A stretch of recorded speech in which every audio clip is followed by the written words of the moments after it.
ಎಲ್ಲರಿಗೂ ನಮಸ್ಕಾರ. Welcome back to Suryachandra YouTube channel. ನಾನು ಇವತ್ತಿನ ವಿಡಿಯೋದಲ್ಲಿ ಇನ್ಸ್ಟೆಂಟಾಗಿ ಯಾವ ರೀತಿ ಬಿರಿಯಾನಿನ ಮಾಡ್ಬೋದು ಅಂತ ತೋರಿಸ್ಕೊಡ್ತಾ ಇದ್ದೀನಿ. ಇದಕ್ಕೆ ಏನೆಲ್ಲ ಇಂಗ್ರೀಡಿಯೆಂಟ್ಸ್ ಬೇಕು ನೋಡ್ಕೊಳ್ಳೋಣ ಬನ್ನಿ. ಅದಕ್ಕೂ ಮುಂಚೆ ನಮ್ಮ ಚಾನಲ್ನ ಯಾರೆಲ್ಲ ಸಬ್ಸ್ಕ್ರೈಬ್ ಆಗಿಲ್ಲ ಪ್ಲೀಸ್ ಸಬ್ಸ್ಕ್ರೈಬ್ ಆಗಿ. ಬಿರಿಯಾನಿ ಅಂದರೆ ಯಾರಿಗೆ ತಾನೇ ಇಷ್ಟ ಇರಲ್ಲ, ಎಲ್ಲರೂ ತುಂಬಾ ಇಷ್ಟಪಟ್ಟು ತಿಂತಾರೆ. ನಾನು ಮಾಡೋ ಥರ ಈ ಥರ ಇನ್ಸ್ಟೆಂಟಾಗಿ ಒಂದ್ಸಲ ಚಿಕನ್ ಬಿರಿಯಾನಿನ ಮಾಡಿ ನೋಡಿ, ತುಂಬಾ ರುಚಿಯಾಗಿರುತ್ತೆ. ನಾನಿಲ್ಲಿ 1 kg ಅಷ್ಟು ಚಿಕನ್ನ ತೊಗೊಂಡಿದ್ದೀನಿ. ಮತ್ತು ನಾನಿಲ್ಲಿ 2 ಗ್ಲಾಸಷ್ಟು ಬಾಸುಮತಿ ಅಕ್ಕಿನ ತೊಗೊಂಡಿದ್ದೀನಿ. ಮತ್ತು ನಾನಿಲ್ಲಿ ಒಗ್ಗರಣೆಗೆ 2 ಈರುಳ್ಳಿ ತೊಗೊಂಡಿದ್ದೀನಿ, ಮತ್ತು 2 ಟೊಮೆಟೊ, ಸ್ವಲ್ಪ ಪುದೀನ, ಒಂದು 7ರಿಂದ 8 ಹಸಿಮೆಣ್ಸಿನ್ಕಾಯಿನ ತೊಗೊಂಡಿದ್ದೀನಿ, ಸ್ವಲ್ಪ ಕೊತ್ತಂಬರಿ. ಮತ್ತು ನಾನಿಲ್ಲಿ ಒಗ್ಗರಣೆಗೆ 4 ಏಲಕ್ಕಿ, ಚಕ್ಕೆ, ಲವಂಗ, ಮೆಣಸು, ಪಲಾವ್ ಎಲೆ, ಕಸ್ತೂರಿ ಮೆಂತ್ಯ ಇದಿಷ್ಟು ನಾನು ಒಗ್ಗರಣೆಗೆ ಎತ್ಕೊಂಡಿದ್ದೀನಿ.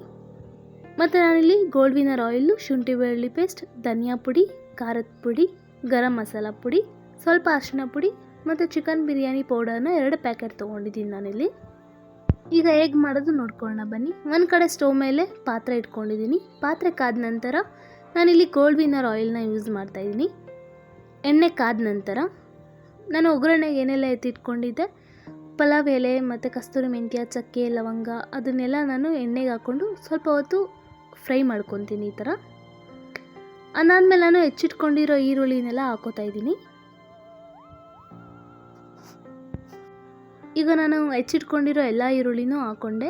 ನಾನಿಲ್ಲಿ ಸ್ವಲ್ಪ ಉದ್ದುದಕ್ಕೇ ಹೆಚ್ಕೊಂಡಿದ್ದೀನಿ ಈರುಳ್ಳಿನ. ನಾನೀಗ ಅಷ್ಟು ಈರುಳ್ಳಿ ಹಾಕ್ಕೊಂಡೆ. ಮತ್ತು ಹಸಿಮೆಣ್ಸಿನ್ಕಾಯಿ ಹಾಕೋತಾ ಇದ್ದೀನಿ. ನಾನಿಲ್ಲಿ ಹಸಿಮೆಣ್ಸಿನ್ಕಾಯಿನ ಕಟ್ ಮಾಡಿ ಹಾಕೋತಾ ಇಲ್ಲ, ಹಾಗೇ ಹಾಕೋತಾ ಇದ್ದೀನಿ. ಇವಾಗ ನಾನು ಕ್ಲೀನಾಗಿ ಫ್ರೈ ಮಾಡ್ಕೋತಾ ಇದ್ದೀನಿ. ಈರುಳ್ಳಿ ಸ್ವಲ್ಪ ಕಲರ್ ಚೇಂಜ್ ಆಗೋವರೆಗೂ ನೋಡಿ ಈ ಥರ ಆಗಿದೆ, ಅಲ್ಲಿವರೆಗೂ ಹುರ್ಕೊಂಡು ನಾನೀಗ ಹಚ್ಚಿಟ್ಕೊಂಡಿರೋ ಟೊಮೆಟೊ ಹಾಕೋತಾ ಇದ್ದೀನಿ. ಈಗ ಟೊಮೆಟೊನೂ ಸ್ವಲ್ಪ ಹೊತ್ತು ಫ್ರೈ ಮಾಡ್ಕೋತೀನಿ. ಅದಾದಮೇಲೆ ನಾನು ಪುದೀನಾನ ಹಾಕೋತೀನಿ. ನಾನು ಪುದೀನಾನ ಕಟ್ ಮಾಡ್ಕೊಳಲ್ಲ, ಆ ಎಲೆ ಮಾತ್ರ ಬಿಡಿಸ್ಕೊಂಡು ಹಾಕ್ಕೊಂಡು ಇವಾಗ ನಾನು ಕ್ಲೀನಾಗಿ ಅದನ್ನು ಫ್ರೈ ಮಾಡ್ಕೊತೀನಿ. ಈರುಳ್ಳಿ, ಟೊಮೆಟೊ ಎಲ್ಲ, ಹಸಿಮೆಣ್ಸಿನ್ಕಾಯಿ ಎಲ್ಲನೂ ಎಣ್ಣೆಯಲ್ಲಿ ಫ್ರೈ ಆಗಬೇಕು ನೋಡಿ. ಈ ಥರ ಆಗೋವರೆಗೂ ನಾನು ಚೆನ್ನಾಗಿ ಫ್ರೈ ಮಾಡ್ಕೊತೀನಿ. ಈಗ ಸಾಕು ಇಷ್ಟು ಫ್ರೈ ಆಗಿರೋದು. ನಾನು ತೊಳೆದೆತ್ತಿಟ್ಕೊಂಡಿರೋ ಚಿಕನ್ನ ಇವಾಗ ಹಾಕೋತಾ ಇದ್ದೀನಿ ಇಲ್ಲಿ. ಅದಾದಮೇಲೆ ನಾನು 2 ಟೇಬಲ್ ಸ್ಪೂನಷ್ಟು ಶುಂಠಿ ಬೆಳ್ಳುಳ್ಳಿ ಪೇಸ್ಟ್ನ ಹಾಕೋತಾ ಇದ್ದೀನಿ. ಅದಾದಮೇಲೆ ಸ್ವಲ್ಪ ಅರಿಶಿನ ಪುಡಿ ಹಾಕೋತಾ ಇದ್ದೀನಿ ಮತ್ತು ಉಪ್ಪು. ನೀವು ಉಪ್ಪು ಟೇಸ್ಟ್ ನೋಡ್ಕೊಂಡು ಆಮೇಲೆ ಲಾಸ್ಟಲ್ಲಿ ಹಾಕ್ಕೊಳ್ಳಿ, ಯಾಕಂದರೆ ಮಸಾಲ ಐಟಮ್ಸ್ ಹಾಕೋತೀವಲ್ಲ ಅದರಲ್ಲೆಲ್ಲ ಉಪ್ಪಿನಂಶ ಇರುತ್ತೆ ಪೌಡರ್ಗಳಲ್ಲಿ. ಅದಷ್ಟು ಆದಮೇಲೆ ಸ್ವಲ್ಪ ಹೊತ್ತು ಮಿಕ್ಸ್ ಮಾಡಿ ಒಂದು 5ರಿಂದ 10 ನಿಮಿಷ ಲೋ ಫ್ಲೇಮಲ್ಲಿ ನಾನು ಚೆನ್ನಾಗಿ ಕುದಿಸ್ಕೋತೀನಿ ಈ ಥರ. ಅದಾದಮೇಲೆ ಸ್ವಲ್ಪ ನೀರು ಬಿಟ್ಕೊಳ್ಳುತ್ತೆ. ಅದಾದಮೇಲೆ 1 ಟೇಬಲ್ ಸ್ಪೂನಷ್ಟು ಖಾರದ ಪುಡಿ ಹಾಕೋತಾ ಇದ್ದೀನಿ. ಅದಾದಮೇಲೆ ಸ್ವಲ್ಪ ಗರಂ ಮಸಾಲ ಹಾಕ್ಕೊತಿದ್ದೀನಿ. ಅದಾದಮೇಲೆ 1 ಟೇಬಲ್ ಸ್ಪೂನಷ್ಟು ನಾನು ಧನಿಯಾ ಪುಡಿನ ಹಾಕೋತೀನಿ. ಇದಿಷ್ಟನ್ನು ಹಾಕ್ಕೊಂಡು ನಾನು ಚೆನ್ನಾಗಿ ಇವಾಗ ಮಿಕ್ಸ್ ಮಾಡ್ಕೋತೀನಿ ನೋಡಿ. ಈ ಥರ ಅದು ಮಸಾಲೆ ಎಲ್ಲ ಚಿಕನಿಗೆ ಹೊಂದ್ಕೋಬೇಕು, ಅಲ್ಲಿವರೆಗೂ ನಾನು ಕ್ಲೀನಾಗಿ ಮಿಕ್ಸ್ ಮಾಡ್ಕೊತೀನಿ. ಈಗ ನಾನು ಏನು ಎತ್ತಿಟ್ಕೊಂಡಿದ್ದೆ ಬಿರಿಯಾನಿ ಪೌಡರ್, ನಾನು 2 ಪ್ಯಾಕೆಟು ಇವಾಗ ಹಾಕೋತಾ ಇದ್ದೀನಿ. ನಾನಿಲ್ಲಿ 1 kg ಚಿಕನ್ನು ಮತ್ತು 2 ಗ್ಲಾಸ್ ಅಕ್ಕಿನ ಹಾಕಿ ಬಿರಿಯಾನಿ ಮಾಡ್ತಾ ಇರೋದು. ಆ ಕ್ವಾಂಟಿಟಿಗೆ 2 ಪ್ಯಾಕೆಟ್ ಪೌಡರ್ ನಾನು ಬಿರಿಯಾನಿ ಪೌಡರ್ನ ಹಾಕೋತಾ ಇದ್ದೀನಿ. ಈಗ ಆ ಬಿರಿಯಾನಿ ಪೌಡರ್ನ ಹಾಕ್ಕೊಂಡು ಚೆನ್ನಾಗಿ ಮಿಕ್ಸ್ ಮಾಡ್ಕೊತೀನಿ. ಅದನ್ನು ಒಂದು 5 ನಿಮಿಷ ಲೋ ಫ್ಲೇಮಲ್ಲಿ ನಾನು ಚೆನ್ನಾಗಿ ಕುದಿಸ್ಕೋತೀನಿ. ಅದಾದಮೇಲೆ ನಾನಿಲ್ಲಿ 2 ಗ್ಲಾಸ್ ಅಕ್ಕಿ ತೊಗೊಂಡಿದ್ದೆ, ಅದಕ್ಕೆ ನಾನು 3 ಗ್ಲಾಸಷ್ಟು ನೀರು ಹಾಕೋತಾ ಇದ್ದೀನಿ.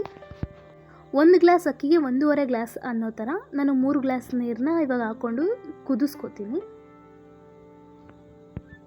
ಈಗ ಎಲ್ಲ ನಾನು ಮಿಕ್ಸ್ ಮಾಡಿದಾಯಿತು. ಮುಚ್ಚಿಟ್ಟು ಒಂದು 10 ನಿಮಿಷ ನಾನು ಚೆನ್ನಾಗಿ ಕುದಿಸ್ಕೋತೀನಿ ನೋಡಿ. ಈಗ ಕುದೀತಾ ಇದೆ. ಚಿಕನ್ ಕೂಡ ಆಲ್ರೆಡಿ ಸ್ವಲ್ಪ ಬೆಂದಿದೆ. ಈಗ ನಾನು ಎತ್ತಿಟ್ಕೊಂಡಿದ್ದ 2 ಗ್ಲಾಸ್ ಅಕ್ಕಿನ ತೊಳೆದು ಎತ್ತಿಟ್ಕೊಂಡಿದ್ದೀನಿ ನೋಡಿ.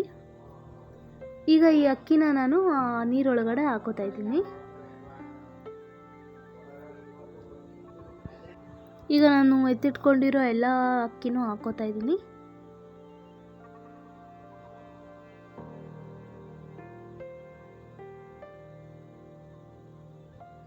ಈಗ ನಾನು ಕ್ಲೀನಾಗಿ ಮಿಕ್ಸ್ ಮಾಡ್ಕೊತಾ ಇದ್ದೀನಿ.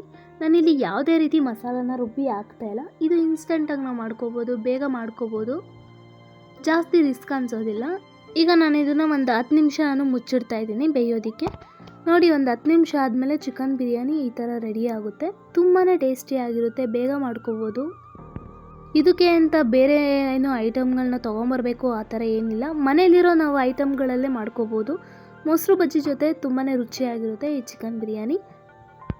ಜಾಸ್ತಿ ಮಸಾಲೆನೂ ಹೆವಿ ಅನ್ಸೋದಿಲ್ಲ. ಈ ಕಾಯಿ ರುಬ್ಬಾಕೋದು ಈ ಥರ ಎಲ್ಲ ಏನೂ ಇಲ್ಲ. ಮಾಮೂಲಿ ಮನೇಲಿರೋ ಐಟಮ್ಗಳಲ್ಲೇ ನಾವು ಮಾಡ್ಕೋಬೋದು. ತುಂಬಾ ರುಚಿಯಾಗಿ ಬರುತ್ತೆ. ಯಾರು ಬೇಕಾದರೂ ಟ್ರೈ ಮಾಡ್ಬೋದು ಈ ಥರ ಚಿಕನ್ ಬಿರಿಯಾನಿ ಮಾಡೋದನ್ನು.